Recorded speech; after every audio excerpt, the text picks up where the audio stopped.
Okay, next one.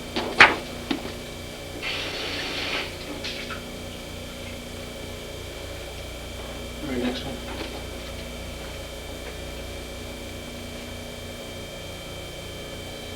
Okay, that's good. My name is Lou Anderson. Huh?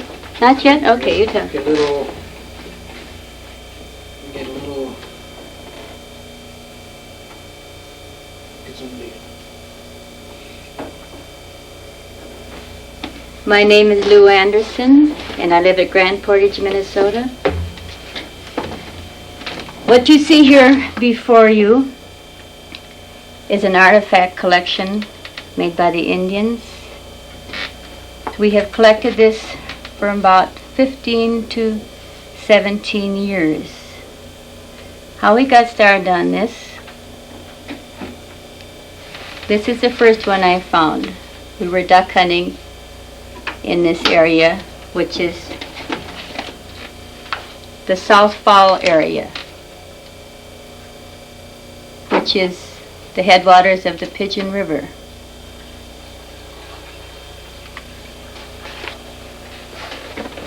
The first one I found, which is this Arrowhead, really excited me because, as you see, it's very perfect. After that, a lot of times I wasn't so fortunate. I'd find pieces that were broken, but still, they mean so terribly much when you consider the work and the history behind them. We have several areas that are covered here. The stone collection, and we also have the copper collection. That will be explained by my son, Rick. Rick? I'm Rick Anderson. And before we start, I'd just like to mention that these artifacts it's a hobby, but more than a hobby, it's a real interest. And it's interesting because it's a collection of tools used by early man. And man has been on the North American continent now, archaeologists say, for almost 10,000 years. And the way they came down, there was a natural migration route after the glaciers receded, and the land which is now Siberia and Alaska was connected by just a short causeway of land. So supposedly early man walked across there, came down, and followed the natural watershed which starts at Lake Athabasca and ends up at what's called South Fowl Lake. And South Fowl Lake is a site where we found these. And some of our artifacts date from, this is a point, it dates from 4,500 to 7,000 BC. It's a Lancelot point, it's called, and is dated by the Minnesota Historical Society. And other points we have also are that area, but what I'd like to talk about now is the native copper that was found at this site. About 22 miles from Grand Portage is what's called Isle Royal, and Isle Royal is an island, largest island in Lake Superior. And on the island are some of the largest deposits of native copper in the world. And native copper is copper that has no copper sulfate. It's just pure copper, and so it's easily malleable. It's easy to get to, and there's no refining that has to be done. And I have here a piece of native copper that comes from Isle Royal, and it's solid copper. And the way the people used to get this copper from the island was build a fire next to a big chunk of copper, and this would heat up the copper. Then they'd pour water on it. If there were any rock around it, the rock would shatter, and with a hammerstone pound off this copper until they'd have a chunk like this. And I imagine this is a pretty valuable piece of copper because you could make a lot of artifacts out of it. And I have now this was just say a native piece of copper. This next piece of copper has been tooled somewhat.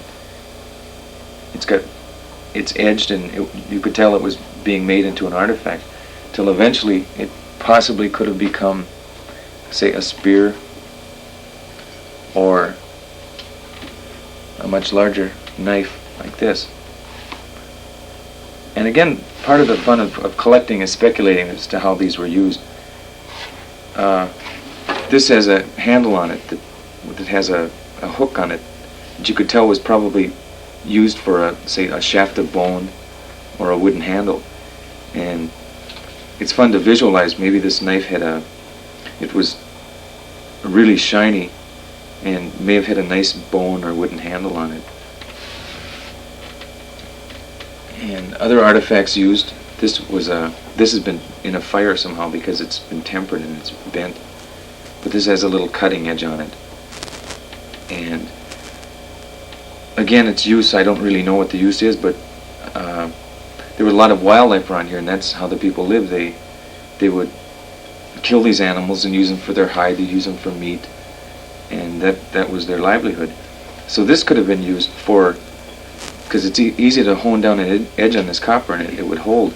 So say it could have been used for a cutting tool, or even more so, you could have almost cut through bone with this. And here's another knife.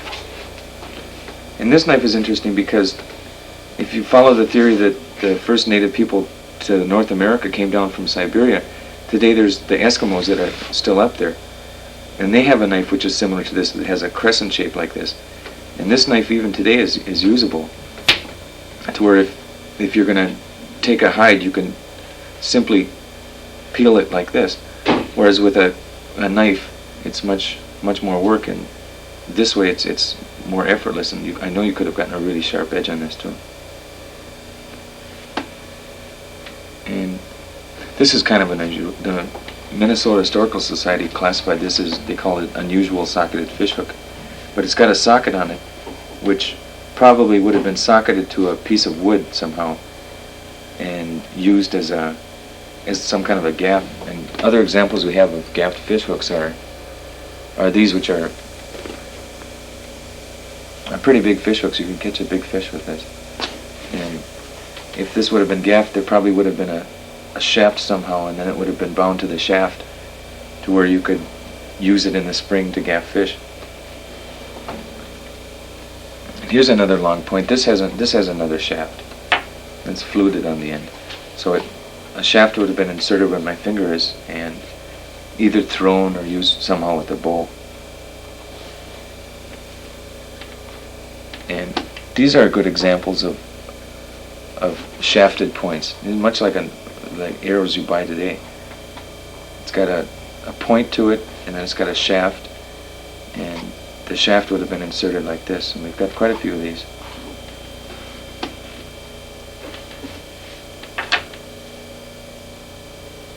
Jewelry. Yeah. Oh, we've got some jewelry here too. This is a perfect example. This is a copper bracelet, and it's, who knows who wore it and what significance it had, but it was used for ornament. And the way jewelry was made, I don't know if you can see this, but there's a line in the center, and it's been twisted around that. Here, maybe I can explain it better this way. It was flattened out. This is a piece of copper that was tooled until it was really flat. So after you get this flat piece of copper, you roll those in the center to where it looks like this maybe, and that's how the jewelry was made. Another example of this is a small ring. And again, it's hard to speculate how they wore the rings, on fingers or through other parts of the body, but this was jewelry. Other types of ornamentation is, I think this is more recent. This is made out of brass, but this was probably worn on the clothing, and it's a clinker or something like that it's called. But you wear these in a string like this, and they make a kind of a clinking noise. And here's a point that's kind of interesting. This is the only artifact we have that's made out of iron, and it's not a trade item. So I know somebody who's an archaeologist, and he said maybe it could be Norse, which again is hard. There's been evidence of white men on the North American continent before the Christopher Columbus story. And Leif Erikson supposedly had landed in Newfoundland and then even made his way up in the lake, and there's a stone in southwestern Minnesota called the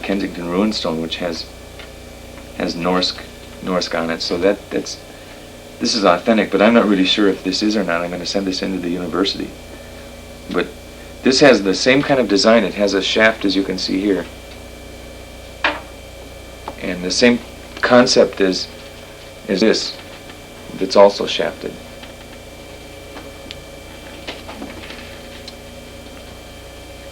Here's an example of other parts of the world. This is from the Susie Mine, which is just 4 miles from where we're sitting now. And this is copper, but it's copper sulfate.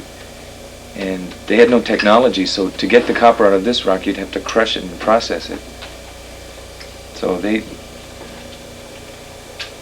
had, you know, some of the finest copper in the world to work with. And I have a book here. It's called Prehistoric Copper Mining in the Lake Superior region, and in here is a series of essays, and some of these essays talk about the fact that native copper has been found in places as far away as Egypt, South America, Central America, and even a lot of times attribute a lot of the mining of the copper to the Aztecs.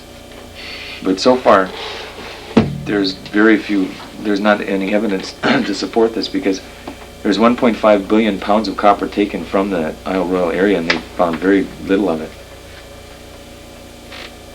Let's see, what else we got? Oh, we got... The Indians used a lot of animals for food and for the hides, and when they take the animal, they scrape the hide. They'd use the hide, they'd use the meat. But when they'd use the hide, these are called punches or awls, and it's like a little needle. And if you were going to sew two hides together, you just punch, and then you'd have a hole, and it's just like sewing. So we've got a large collection of these needles and punches. Here's a really good one too. And this has 4 sides to it. This isn't rounded.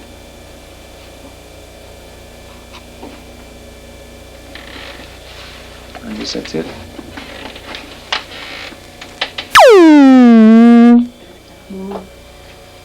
that all right? Test it. No, that's all right. You can go right ahead.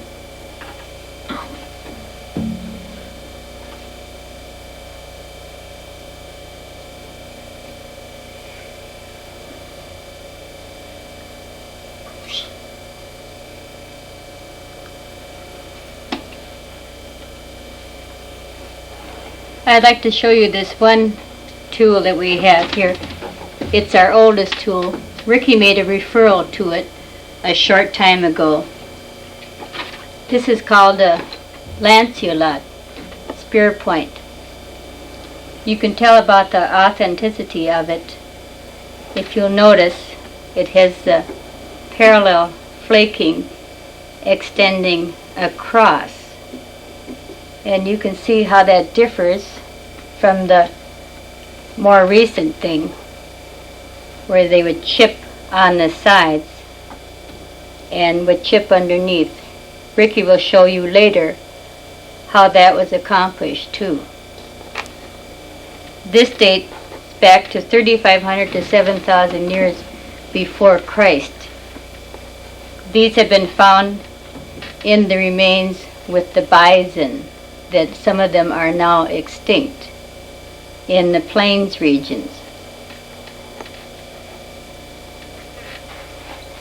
And since I'm a woman here, I'm going to show some of the pieces that I'm sure the squad had to work with. This one in particular interests me. As you'll notice, they have thumb indentations. So I'm sure that they'd put their thumb in this, grasp it, and would use as a cutting tool. Rick mentioned that they had to tie thongs to some of their implements, and I can visualize one of them using this for a tool. And because there is so much workmanship on a lot of these tools that you see, I'm sure that they were multi-purpose, because it did take an awful lot of work. They wouldn't use them just for one thing. I'm sure this was used for many, many things. And another thing here that interests me, being a woman, I always have to wet my stones, as I'm sure anyone that is interested in stones do. If you take a stone, it'll show here where the indentations are for the hands. When you do find things, you have to use your imaginations. A lot of time I'll pick up things, then you move your hands around different places and say, aha, it fits. When I found this is a scraper for hides and also a multi-purpose tool. As you can see, the hand fits exactly, and they would use this for a tool. And some of the smaller tools we have here are fitted for small hands. This has an awful lot of workmanship on it. Each edge is chipped in minute, tiny, tiny chippings. This would be used for cutting and probably for fine scraping the hides, because it is very sharp and it gradually goes where you can visualize that it would take whatever needs to be removed from the hides.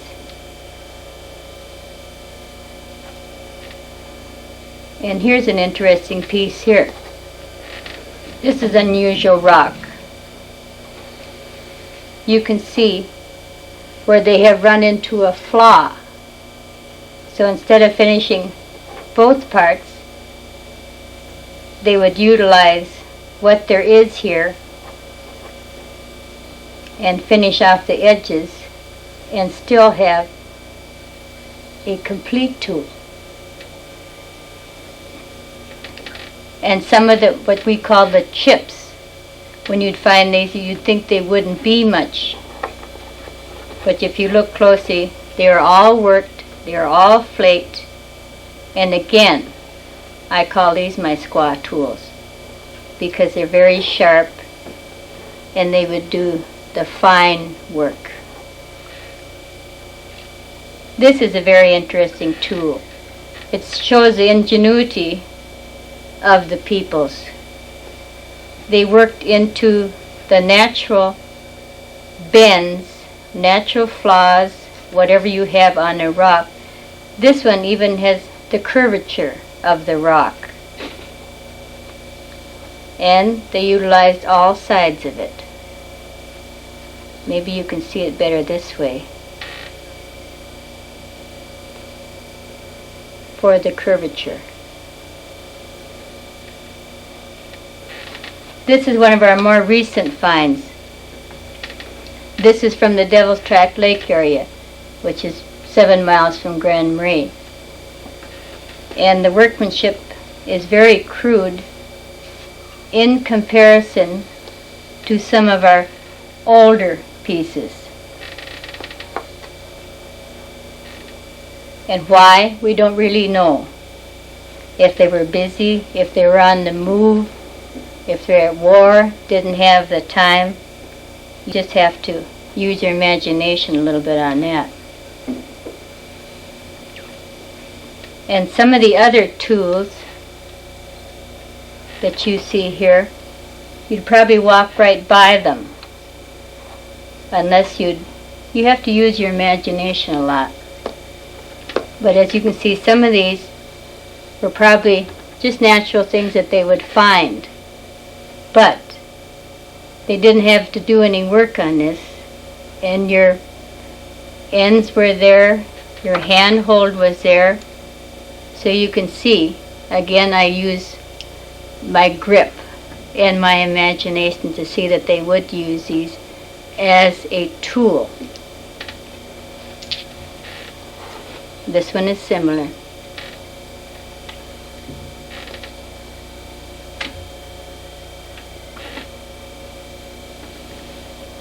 Here is a good example of another tool, a cutting tool. They probably ran into a flaw on this side. It isn't complete, but you notice again, all the edges are work. They wouldn't throw that away. I'm going to turn it over to my son Rick, and he will explain from this friend of his the process that they are almost sure that they use to make arrowheads. Rick? Yeah. We displayed some of this in Grand Marais at a place called the Trading Post, and there was just a few pieces there. And one afternoon, a guy called up and said, "I'm interested in looking at your artifacts." So he came over and found out that he's an anthropologist, archaeologist, and he also makes his own artifacts. And so he showed me how you make the artifacts. And first of all, I'll just explain some of the rock here that was used in these artifacts we found. This is a simple crude axe, and this is out of jasper, and jasper is a really pretty red stone. And we've got a lot of artifacts out of jasper, everything from, well, you can't see this is almost a purplish red to almost a blood red in some of these artifacts, like this. And other stones that are used, it's kind of interesting because this is, as Mom said, the first point that was found, this is out of what's called chert, and chert isn't a native stone to the area. The places you find chert are the central United States. You find it in Illinois, Iowa, Ohio. So you could probably guess that there was some kind of a trade route between here and down south. And other tools are made out of flint. And flint is a native stone, and flint is really a soft stone. You could chip it very easily. So I'll explain now how St. Clair explained to me how artifacts were made. This is a stone, and this is out of a chert. That this wasn't used for an artifact, but the other half of the rock would have been used for an artifact. And he had some tools that were similar to native tools. Now, this would be an antler from either a deer, and at the time they had caribou up here, elk. But antler is hard, and with this end, you'd grab it like this, and you'd take say this was a large piece of chert or something, you'd take it, and you'd hit it like this, and it would be called percussion bulb. You'd get a chip, which would be this chip, and then you'd get another chip, which would be, where was that one with the curved one? Well, it's like this. You get a concave curve to it. So the other half would be like this, and you get a bulb here, and you get a little twist to it. So you already have one edge that's really sharp, and all you'd have to do is flake it this side, and you'd have an even sharper edge. So once you get the other piece of rock, you take a tool, which would either be bone or antler or else a piece of wood. And he used copper wire instead of a point, but I've got a point here that was much similar to what he was using with copper wire. Somehow you'd attach that, and with this stone, this is another artifact making tool, you take a point like any point that's somewhat crude. I'll use a big one because it's even cruder. And with this antler again, you'd hit it, say you hit the stone on this side, you'd hit it like this, and the opposite side, you get a flake going off this way. So you'd hit it again on this side, you get a flake on the bottom, turn it over, you get a flake on the top. So this way, you're making it like this. So once you get that, you take, this is a real porous stone, this isn't a native stone, it's like sandstone. And you file down a rough edge like this until you get a kind of like a little platform kind of thing, a place where you can set that point. And he showed me, he had a little piece of skin, and he put the stone in like this, hold it, and put pressure, like say on this point that I just smoothed down, put pressure on it like this, and you get a real small flake. You could get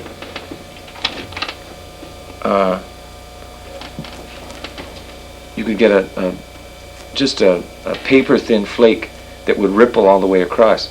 So that's how they finally finished these off. You'd hold it like this, put pressure this way, and on the top you'd get a little ripple, a little flake, and that's how the flaking came about.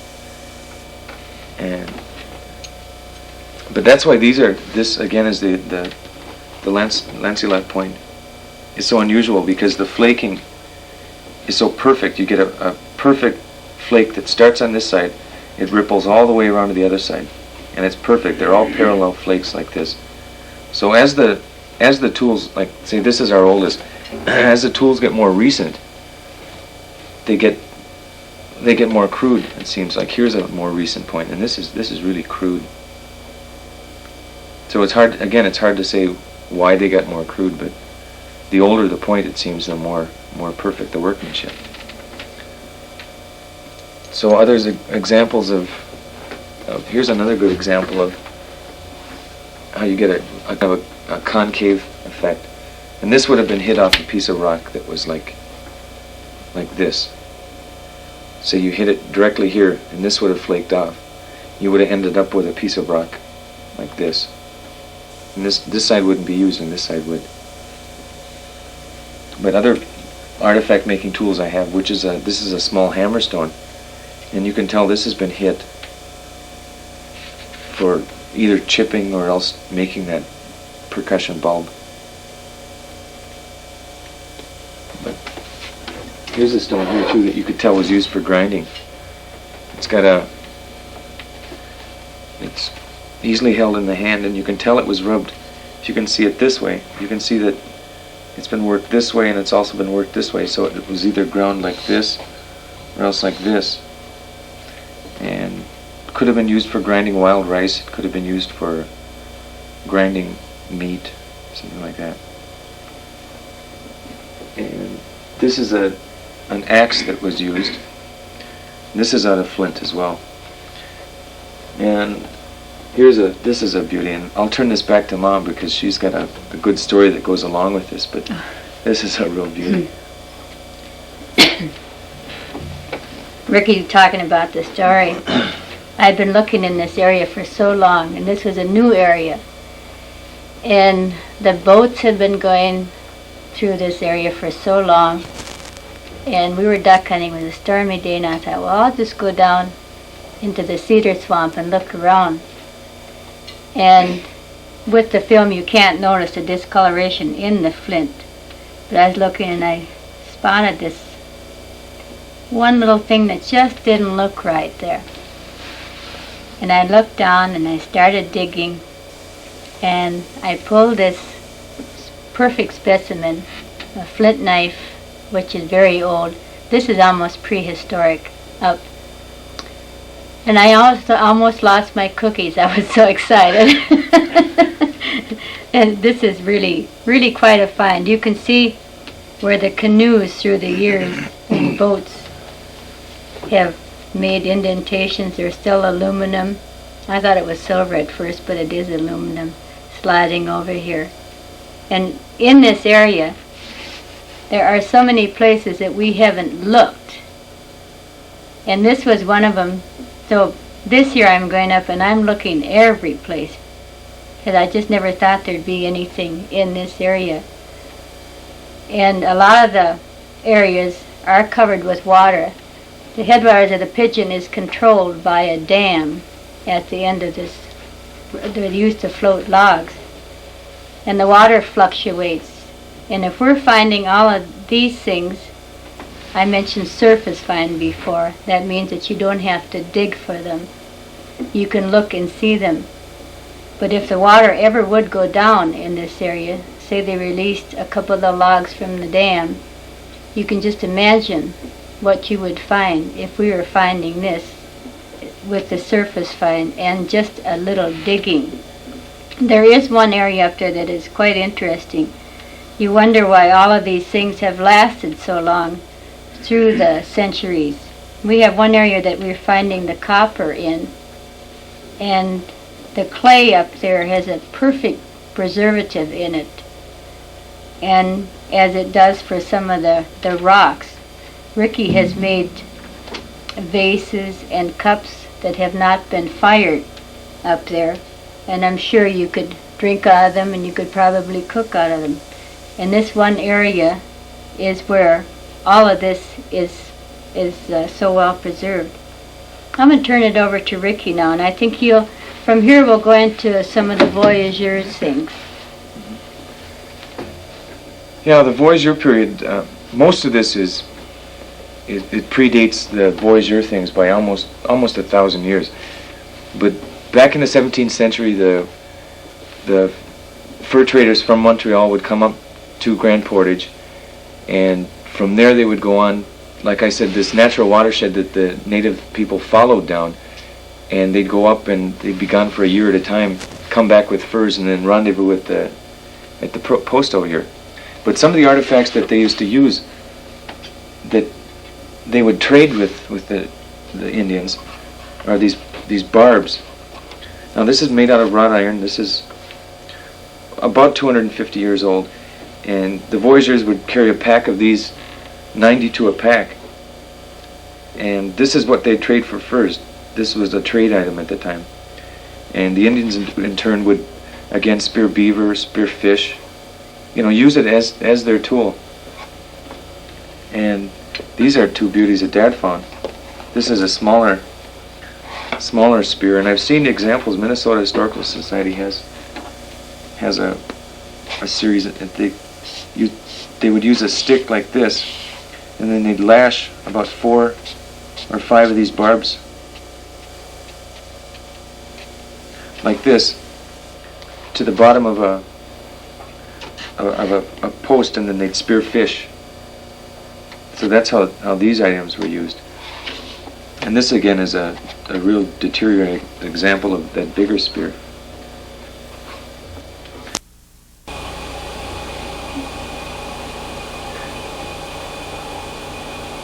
Okay, what you're looking at right now is a beaver pelt.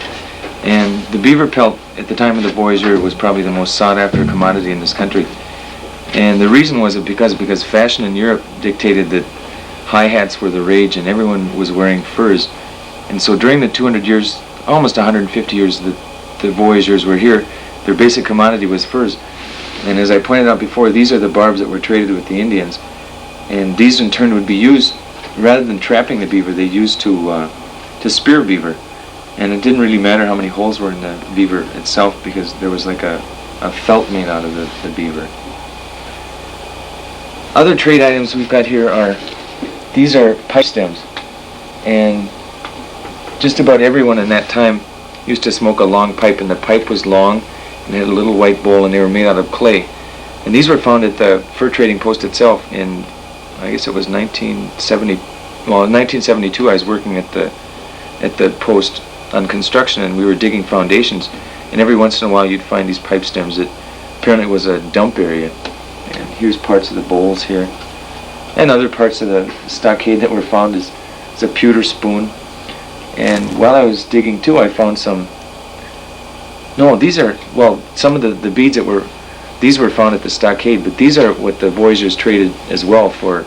Rather than the barbs themselves, they'd trade trinkets with the Indians in trade for beads, and in turn the Indians would use these to decorate their garments. And these are really beautiful beads.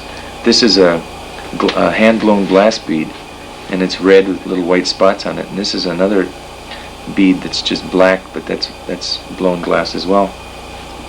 And one of the things I found at the same site, which I think is an artifact from the Voyageurs, is a heart. But this is all tooled out of silver. And I don't know if the silver was traded or if the ornament itself was traded, but that's a traditional symbol even today, the sign of the heart.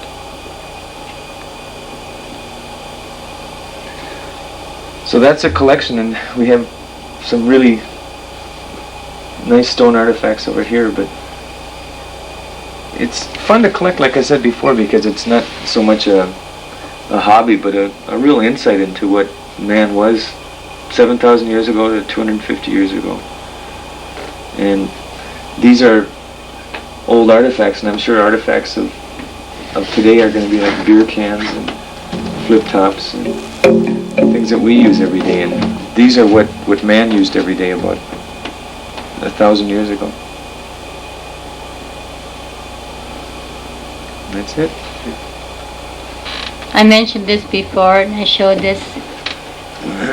It just shows you, when you find something like this, how far things can carry on from there. We found this to be a most interesting project, hobby, and it's a good family project for us. So, from here, we will say goodbye.